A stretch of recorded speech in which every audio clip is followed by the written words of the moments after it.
നമസ്കാരം, മിനിയാസ് വേഡിലേക്ക് എല്ലാവർക്കും സ്വാഗതം. എന്നത്തെ പോലെ ഇന്നും എല്ലാവർക്കും വളരെയധികം ഉപകാരപ്പെടുന്ന കുറച്ച് ടിപ്സുകളൊക്കെ കളക്ട് ചെയ്തിട്ടാണ് എത്തിയിരിക്കുന്നത്. അതുകൊണ്ട് തന്നെ എല്ലാവരും വീഡിയോ ഒന്ന് സ്കിപ്പ് ചെയ്യാതെ മുഴുവനായിട്ട് കാണാനായിട്ട് ശ്രമിക്കുക. അതുപോലെ നമ്മുടെ ചാനൽ സബ്സ്ക്രൈബ് ചെയ്യാതെ കാണുന്ന കൂട്ടുകാരുണ്ടെങ്കിൽ സബ്സ്ക്രൈബ് ചെയ്ത് ബെല്ലൈക്കൺ കൂടെ ഒന്ന് എനേബിൾ ചെയ്ത് വെച്ചേക്കാം കേട്ടോ. എങ്കിൽ മാത്രമേ നെക്സ്റ്റ് വീഡിയോ ഇടുമ്പോൾ നിങ്ങൾക്ക് കറക്റ്റായിട്ട് നോട്ടിഫിക്കേഷൻ കിട്ടത്തുള്ളൂ. അപ്പോൾ നമുക്കിനി ഒട്ടും സമയം കളയണ്ട, നേരെ വീഡിയോയിലേക്ക് പോകാം. Tip number 1. ഞാനിപ്പോൾ ഇവിടെ ഒരു പപ്പായയാണ് എടുത്തിരിക്കുന്നത്. ഇതുപോലെ നമ്മൾ പപ്പായ കിട്ടിക്കഴിഞ്ഞാൽ അത് പലതരത്തിലുള്ള വിഭവങ്ങൾ ഉണ്ടാക്കി കഴിക്കാറുണ്ട്. അപ്പം തോരൻ ഉണ്ടാക്കാനാണെങ്കിൽ നമ്മൾ സാധാരണ പപ്പായ തൊലിയൊക്കെ കളഞ്ഞിട്ട് കഷ്ണങ്ങളാക്കി ഗ്രേറ്ററിൽ വെച്ചിട്ട് ഗ്രേറ്റ് ചെയ്തിട്ട് എടുക്കുമായിരിക്കും. അതല്ലെങ്കിൽ ചിലരെ കൈ വെച്ചിട്ട് കൊത്തി കൊത്തി അരിഞ്ഞെടുക്കാറുണ്ട്. പക്ഷേ അതൊക്കെ ഒരുപാട് താമസം എടുക്കുന്ന, അതായത് സമയം എടുക്കുന്ന കാര്യമാണ് കൈ വെച്ചിട്ടൊക്കെ കൊത്തി അരിയുക എന്ന് പറഞ്ഞാൽ. അപ്പോൾ ഇന്ന് ഞാൻ വളരെ വ്യത്യസ്തമായിട്ട് കപ്പളങ്ങ അല്ലെങ്കിൽ പപ്പായ എങ്ങനെയാണ് പൊടി പൊടിയായിട്ട് അരിഞ്ഞെടുക്കുന്നത് എന്നാണ് കാണിക്കാൻ വേണ്ടിയിട്ട് പോകുന്നത് കേട്ടോ. അപ്പം പപ്പായ ഇതേപോലെ വട്ടത്തിൽ വേണം കട്ട് ചെയ്തെടുക്കാൻ വേണ്ടിയിട്ട്. സാധാരണ നമ്മൾ ഇങ്ങനെ നീളത്തിലാണ് കട്ട് ചെയ്തെടുക്കുന്നത് അല്ലേ. അപ്പം നമ്മൾ ഇതുപോലെ ഇങ്ങനെ, അതായത് തേങ്ങാമുറിയൊക്കെ നമ്മൾ ഇരിക്കുന്ന ആ ഒരു ഷേപ്പില്ലേ, അതേപോലെ വേണം നമ്മൾ കട്ട് ചെയ്യാൻ വേണ്ടിയിട്ട്. അപ്പോൾ ഇതുപോലെ വട്ടത്തിൽ കട്ട് ചെയ്തിട്ട് ഇതിൻ്റെ ആ കുരുവൊക്കെ നമ്മൾ കളയണം. അപ്പോൾ ഞാനിതുപോലെ ഒരു സ്പൂൺ വെച്ചിട്ടാകുമ്പോഴുണ്ടല്ലോ പെട്ടെന്ന് നമുക്കിങ്ങനെ ഈസി ആയിട്ട് കുരു കളഞ്ഞെടുക്കാൻ വേണ്ടിയിട്ട് പറ്റും. അപ്പോൾ കുരു 4 വശത്തേക്കും തെറിച്ചൊന്നും പോകത്തില്ല. അപ്പോൾ ഇതുപോലെ കുരു കളഞ്ഞിട്ട് ഇത് കണ്ടോ, ഇങ്ങനെ നമുക്ക് ഈസി ആയിട്ട് എടുക്കാം. ഇനി ഇതിൻ്റെ തൊലിയൊന്നും നമ്മൾ ചെത്തുന്നില്ല കേട്ടോ. തൊലിയൊന്നും ചെത്താതെ തന്നെയാണ് നമ്മളിത് പൊടി പൊടിയായിട്ട് അരിഞ്ഞെടുക്കുന്നത്. അപ്പോൾ അതിന് വേണ്ടിയിട്ട് വേറൊന്നുമല്ല, നമ്മൾ തേങ്ങ ചിരവുന്ന ചിരവയാണ് നമുക്ക് വേണ്ടത് കേട്ടോ.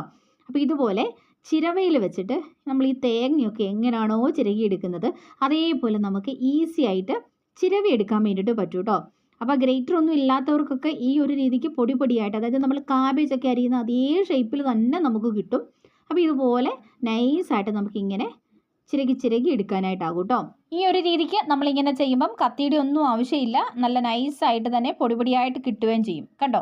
അപ്പോൾ ഈ ഒരു രീതിക്ക് നിങ്ങളൊന്ന് അടുത്ത തവണ ഉണ്ടാക്കുമ്പോൾ ഒന്ന് ചെയ്ത് നോക്കുക. ഇതുകൊണ്ടോ, ഇപ്പം ഞാനത് പപ്പായ തോരനാക്കിയിട്ടുണ്ട്. ഇതുകൊണ്ട് നല്ല നൈസായിട്ട് ഇത് കണ്ട കാബേജ് തോരനാണെന്നേ പറയത്തുള്ളൂ. അപ്പോൾ ആ ഒരു രീതിക്ക് തന്നെ നമുക്ക് തീരെ പൊടിയായിട്ട് തന്നെ അരിഞ്ഞെടുക്കാൻ വേണ്ടിയിട്ട് പറ്റുമേ. അപ്പോൾ ട്രൈ ചെയ്ത് നോക്കുക. എന്നിട്ട് നിങ്ങളുടെ അഭിപ്രായങ്ങളും നിർദ്ദേശങ്ങളും ഒക്കെ അറിയിക്കാനായിട്ട് മറക്കരുത്. അടുത്ത ടിപ്പിലോട്ട് പോകാം. Tip number 2. നമ്മൾക്ക് വെജിറ്റബിൾ അരിയാൻ വേണ്ടിയിട്ട് കട്ടിംഗ് ബോർഡ് ഇല്ലെങ്കിൽ ഇതേപോലെ ഒരു സ്റ്റീലിൻ്റെ പ്ലേറ്റ് ഉണ്ടെങ്കിൽ പെട്ടെന്ന് നമുക്ക് കട്ടിംഗ് ബോർഡായിട്ട് ഉപയോഗിക്കാനായിട്ട് ആകും കേട്ടോ. അപ്പോൾ ഇതുപോലെ പ്ലേറ്റ് ഇങ്ങനെ വെച്ചിട്ട് നമുക്ക് ഇതിൻ്റെ മുകളിൽ വെച്ചിട്ട് പച്ചക്കറിയൊക്കെ ഈസി ആയിട്ട് അരിഞ്ഞെടുക്കാവുന്നതേ ഉള്ളൂ. അല്ലാതെ അതിന് വേണ്ടിയിട്ട് ഇനി പ്രത്യേകിച്ച് കട്ടിംഗ് ബോർഡിൻ്റെ ഒന്നും ആവശ്യമില്ല കേട്ടോ. അപ്പം അത്യാവശ്യത്തിന് നമുക്ക് ഇത് ഇങ്ങനെയായിട്ടും യൂസ് ചെയ്യാൻ വേണ്ടിയിട്ട് പറ്റും. അതുപോലെ തന്നെ ഞാനിപ്പോൾ ഇവിടെ കട്ട് ചെയ്യാൻ വേണ്ടിയിട്ട് വെണ്ടയ്ക്കയാണ് എടുത്തിരിക്കുന്നത്. സാധാരണ വെണ്ടയ്ക്കയൊക്കെ ചെറുതായിട്ട് ഇങ്ങനെ കട്ട് ചെയ്യുന്ന സമയത്ത് വിഴുക്കലുണ്ടാകാനുള്ള ചാൻസ് ഉണ്ട്. അതുപോലെ തന്നെ അത് പിന്നെ നമ്മൾ കറിയാക്കി കഴിയുമ്പം കറിക്കും ആ ഒരു വിഴുക്കൽ വരും. അപ്പോൾ അങ്ങനെ വിഴുക്കലില്ലാതെ കണ്ട് ഈസി ആയിട്ട് കട്ട് ചെയ്യാനുള്ളൊരു എളുപ്പ വഴി എന്താണെന്ന് വെച്ച് കഴിഞ്ഞാൽ, ഇതേപോലെ നമ്മൾ വെണ്ടയ്ക്ക കട്ട് ചെയ്യുന്ന സമയത്ത് ഒരു പാത്രത്തിൽ കുറച്ച് വെള്ളം എടുത്ത് വെക്കുക. ഇതേപോലെ പച്ചവെള്ളം എടുത്ത് വെക്കുക. അതിനുശേഷം നമ്മളിങ്ങനെ വെണ്ടയ്ക്ക കട്ട് ചെയ്യുമ്പം ഇടയ്ക്കിടയ്ക്ക് ആ കത്തി ഇതേപോലെ വെള്ളത്തിലൊന്ന് മുക്കിയെടുത്തതിന് ശേഷം കട്ട് ചെയ്യുകയാണെങ്കിൽ പിഴുക്കൽ ഒട്ടും തന്നെ ഉണ്ടാവത്തില്ല കേട്ടോ. ഇതേപോലെ നമുക്ക് നൈസായിട്ട് വെണ്ടയ്ക്ക കട്ട് ചെയ്തെടുക്കാൻ വേണ്ടിയിട്ട് പറ്റും. ഇടയ്ക്കിടയ്ക്ക് ഇങ്ങനെ ഒന്ന് മുക്കി കൊടുത്താൽ മാത്രം മതി. അപ്പം ഈ ഒരു രീതിക്ക് നിങ്ങളൊന്ന് ട്രൈ ചെയ്ത് നോക്കുക. ഇനി നമുക്ക് അടുത്ത ടിപ്പിലോട്ട് പോകാം. Tip number 3. ഞാനിപ്പോൾ ഇവിടെ എടുത്തേക്കുന്നത് കുറച്ച് ഉഴുവലാണ്. ഒഴുവൽ അല്ലെങ്കിൽ നത്തോലി എന്നൊക്കെ പറയാറുണ്ട് ഈ മീനിന്. ഇത് ക്ലീൻ ചെയ്തെടുത്തതാണ് കേട്ടോ. അപ്പോൾ ഇത് ഏകദേശം 1 കിലോയോളം ഉണ്ട്. അപ്പം ഞാൻ വിചാരിച്ചു ഇത് കിട്ടിയപ്പം ഒന്ന് അച്ചാറിട്ട് നോക്കാമെന്ന്. ഒഴുവൽ അച്ചാർ നല്ല അടിപൊളി ടേസ്റ്റാണ്. അപ്പം അതെങ്ങനെയാണ് പെട്ടെന്ന് തയ്യാറാക്കുന്നത് എന്നാണ് ഇനി കാണിക്കാൻ വേണ്ടിയിട്ട് പോകുന്നത്. അപ്പം ഞാൻ ഒഴുവൽ കുറച്ച് വലിപ്പമുള്ളതായതുകൊണ്ട് തന്നെ നടുവേ ഒന്ന് കട്ട് ചെയ്തും കൂടെ എടുത്തിട്ടുണ്ട്. ഇനി ഇതിലോട്ട് ഞാൻ ഇതുപോലെ കുറച്ച് മുളക് പൊടി ചേർത്ത് കൊടുക്കുന്നുണ്ട്. അതുപോലെ തന്നെ മഞ്ഞൾപ്പൊടി, ആവശ്യത്തിന് ഉപ്പ്, ഇത്രയും ചേർത്ത് കൊടുത്തിട്ട് നല്ലതുപോലെ ഒന്ന് മിക്സ് ചെയ്തിട്ട് എടുക്കുന്നുണ്ട്. ഒരു 5-10 മിനിറ്റ് ഇതുപോലൊന്ന് ഇളക്കി എല്ലാം ഒന്ന് യോജിപ്പിച്ചതിന് ശേഷം ഒന്ന് മുളകൊക്കെ ഒന്ന് പിടിക്കാൻ വേണ്ടിയിട്ടൊന്ന് മാറ്റി വയ്ക്കുക. അതിനുശേഷം ഇതേപോലെ ഒരു പാൻ ഒന്ന് ചൂടായി വന്നിട്ട് അതിലേക്ക് ആവശ്യത്തിന് ഓയിൽ, ഞാനിപ്പം വെളിച്ചെണ്ണയിലാണിത് വറുത്തെടുക്കുന്നത് കേട്ടോ. നമ്മളിത് ഫ്രൈ ചെയ്ത് എടുക്കണം. അപ്പം ഇതുപോലെ നല്ല അടിപൊളിയായിട്ട് നമുക്ക് ഫ്രൈ ചെയ്തിട്ട് എടുക്കാം. അപ്പോൾ ഇതുകൊണ്ട് ഞാനിതെല്ലാം ഒന്നും കാണിക്കുന്നില്ല, വളരെ പെട്ടെന്ന് തന്നെ നമുക്കിത് റെഡിയാക്കി എടുക്കാം കേട്ടോ.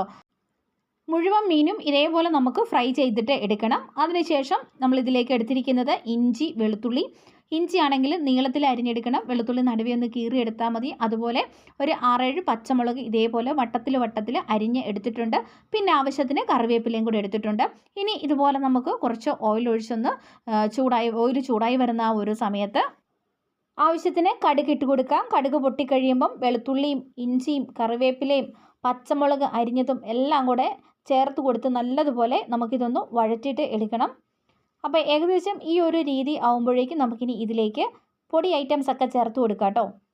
അപ്പം നമുക്ക് ആവശ്യത്തിന് മുളക് പൊടി ചേർത്ത് കൊടുക്കാം. അച്ചാറാണ്, അപ്പം നിങ്ങൾക്ക് എരിവിനനുസരിച്ചിട്ട് മുളക് പൊടി കൂട്ടുകയോ കുറയ്ക്കുകയോ ഒക്കെ ചെയ്യാം. കാശ്മീരി മുളകുണ്ടെങ്കിൽ അതും ചേർത്ത് കൊടുക്കാം കേട്ടോ. അപ്പം നല്ലൊരു കൊഴുപ്പ് കിട്ടും നമുക്ക് ഈ ചാറിന്. അല്പം മഞ്ഞൾപ്പൊടിയും കൂടെ ചേർത്ത് കൊടുത്തിട്ട് ഇതെല്ലാം കൂടെ നമുക്ക് നന്നായിട്ടൊന്ന് മിക്സ് ചെയ്ത് നന്നായിട്ട് ഇതൊന്ന് മൂപ്പിച്ചിട്ട് എടുക്കാവേ. അതിനുശേഷം നമുക്കിതിലേക്ക് ആവശ്യത്തിന് കായപ്പൊടിയും കൂടെ ചേർത്ത് കൊടുക്കണം. അപ്പം ഞാൻ കുറച്ച് കായപ്പൊടി ഇതുപോലെ ഒന്ന് ചേർത്ത് കൊടുക്കുന്നുണ്ട്. നന്നായിട്ടൊന്ന് മിക്സ് ചെയ്തതിന് ശേഷം വീണ്ടും നമ്മൾ ഇതിലേക്ക് 1/2 ഗ്ലാസ് വിനാഗിരിയിലേക്ക് 1/2 ഗ്ലാസ് ചൂടുവെള്ളം കൂടെ ഒഴിച്ചതാണ്, പച്ചവെള്ളം ഒഴിക്കരുത്. അപ്പം വിനാഗിരിയും ചൂടുവെള്ളം കൂടെ നമ്മളിതുപോലൊന്ന് ഒഴിച്ചു കൊടുക്കാം.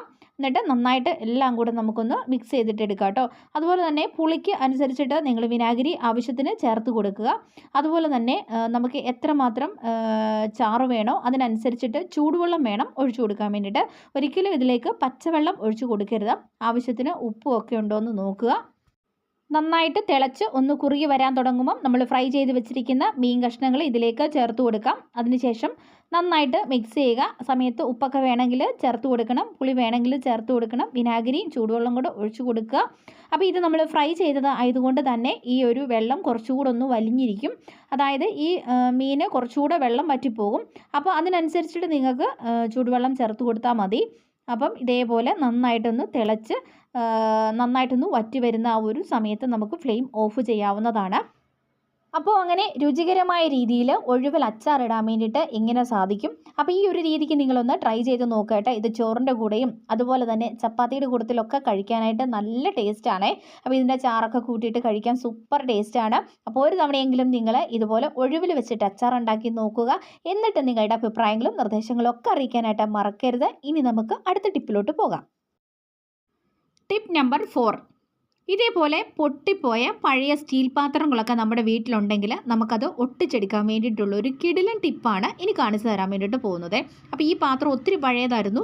ഇത് കണ്ടാൽ തന്നെ നിങ്ങൾക്ക് അറിയാം, ഉപയോഗിക്കാതെ വെച്ചിരുന്നതായിരുന്നു. ഇതുപോലെ ഇതുണ്ട്, ഇങ്ങനെ പൊട്ടി വിണ്ടു മാറിയിട്ടുണ്ടായിരുന്നു ഇത്. അപ്പോൾ ഇതിലൊക്കെ നമ്മൾ വെള്ളം എടുത്തിട്ടുണ്ടെങ്കിൽ ഇതാ നോക്കിയേ, ഇതേപോലെ കംപ്ലീറ്റ് ലീക്കായിട്ട് പോകും കേട്ടോ. ഒരു തുള്ളി വെള്ളം പോലും ഇതിൽ നിൽക്കത്തില്ല, അത്രമാത്രം ലീക്കായിട്ടുള്ള ഒരു പാത്രമായിരുന്നു ഇത്. അപ്പോൾ ഇത് നമുക്ക് എങ്ങനെയാണ് ഈസി ആയിട്ട് അടച്ചെടുക്കാൻ വേണ്ടിയിട്ട് പറ്റുന്നത് നോക്കാം കേട്ടോ. അപ്പോൾ ഇതേപോലുള്ള പാത്രങ്ങളൊക്കെ നമുക്കൊരല്പം വെള്ളമൊക്കെ ഒന്ന് എടുത്ത് വെക്കണമെന്നുണ്ടെങ്കിൽ അത് ഒട്ടിച്ചെങ്കിൽ മാത്രമേ നമുക്കതിൽ വെള്ളം നിൽക്കത്തുള്ളൂ. അപ്പോൾ നമുക്ക് വളരെ ഈസി ആയിട്ട് അത് ചെയ്യാവുന്നതേ ഉള്ളൂ. അതിന് വേണ്ടിയിട്ട് ഞാനിവിടെ എടുത്തിരിക്കുന്നത് ഇതേപോലത്തെ വെള്ളാരം കല്ലാണ് കേട്ടോ. അതോടൊപ്പം ഇതേപോലെ ശർക്കരയും നമുക്ക് ആവശ്യമാണ്. അപ്പോൾ ഈ വെള്ളാരം കല്ലും ശർക്കരയും ഇത്രയൊന്നും വേണ്ട, കുറച്ചൊരളവിൽ മതി. അതുകൊണ്ട് നമുക്കിതെല്ലാം ഒന്ന് കട്ട് ചെയ്തിട്ട് എടുക്കണം.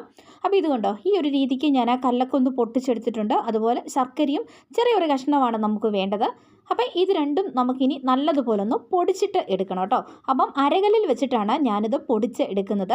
അപ്പം ഇങ്ങനെ ഈ വെള്ളാരം കല്ല് അരകല്ലിൽ വെച്ചിട്ട് ഇങ്ങനെ അരച്ചെടുക്കുമ്പോൾ ഉണ്ടല്ലോ, ഈ അരകല്ലിന് നല്ല ഒരു അരം കിട്ടും. അപ്പം നമുക്ക് നല്ല ഈസി ആയിട്ട് നമ്മൾ എന്തെങ്കിലുമൊക്കെ അരച്ചെടുക്കുമ്പം പെട്ടെന്ന് തന്നെ അരഞ്ഞ് കിട്ടാനും വളരെ നല്ലതാണ്. അപ്പം ഇങ്ങനെ കല്ല് ഇതുപോലെ വെച്ചിട്ട് നന്നായിട്ടൊന്ന് പൊടിച്ച് നല്ലപോലെ അരച്ചെടുത്തു. അതോടൊപ്പം തന്നെ ശർക്കരയും ആ ഒപ്പം ഞാൻ വെച്ച് ഇതേപോലെ ഒന്ന് അരച്ച് പൊടിയാക്കിയിട്ട് എടുക്കുന്നുണ്ട്. ശർക്കരയും വെള്ളാരം കല്ലും ഈ ഒരു രീതിക്ക് നമുക്ക് കിട്ടിയിട്ടുണ്ട്. ഇനി ഈ പൊടിയെ ഇതേപോലെ നമുക്ക് അടയ്ക്കേണ്ട പാത്രത്തിൽ ആ ഒരു എവിടെയാണോ ആ ഒരു അടയ്ക്കേണ്ടത് ആ ഭാഗത്ത് ഇതേപോലെ വെച്ച് കൊടുക്കാം. ഇതേപോലെ പതുക്കെ ഇങ്ങനെ വെച്ച് നമുക്ക് കൊടുക്കാം. അതിനുശേഷം ഇനി നമ്മൾ ചെയ്യേണ്ടത് ഈ പാത്രം നമുക്ക് ഗ്യാസിൽ വെച്ചിട്ട് പതുക്കെ ഒന്ന് ചൂടാക്കിയിട്ടെടുക്കണം. ലോ ഫ്ലെയിമിലേ വെക്കാവുള്ളൂ. അപ്പോൾ ഇതേപോലെ ഒന്ന് ഇങ്ങനെ ചൂടായി വരുന്ന സമയത്ത് തന്നെ നിങ്ങൾക്ക് കാണാൻ പറ്റുന്നുണ്ട്, ഇതേപോലെ ഇങ്ങനെ കരിഞ്ഞ് വരുന്നുണ്ട്. അപ്പോൾ ഇത് കംപ്ലീറ്റ് കരിഞ്ഞ് പിടിക്കണം. അപ്പം അതിന് വേണ്ടിയിട്ട് നമുക്ക് പതുക്കെ ഒന്ന് വെച്ച് കൊടുക്കാം.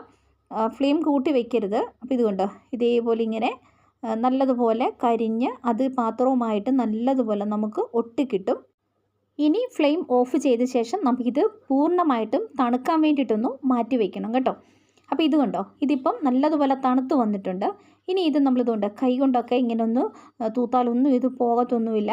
അപ്പോൾ ഇതിനകത്ത് നമുക്കിനി അത്യാവശ്യം വെള്ളമൊക്കെ വേണമെങ്കിൽ ഒഴിച്ച് വെക്കാവുന്നതാണ്. അപ്പോൾ ഞാൻ ഇതിൽ വെള്ളം ഒഴിച്ച് കാണിച്ചു തരാം.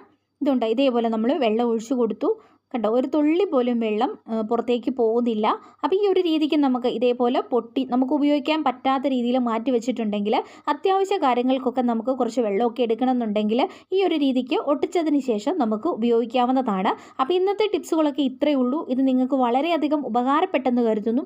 ഇതുപോലെ നല്ല നല്ല ടിപ്സുകളൊക്കെ ആയിട്ട് തൊട്ടടുത്ത ദിവസം തന്നെ വീണ്ടും കാണാം. അതുവരെ എല്ലാവർക്കും താങ്ക്സ് ഫോർ വാച്ചിങ്.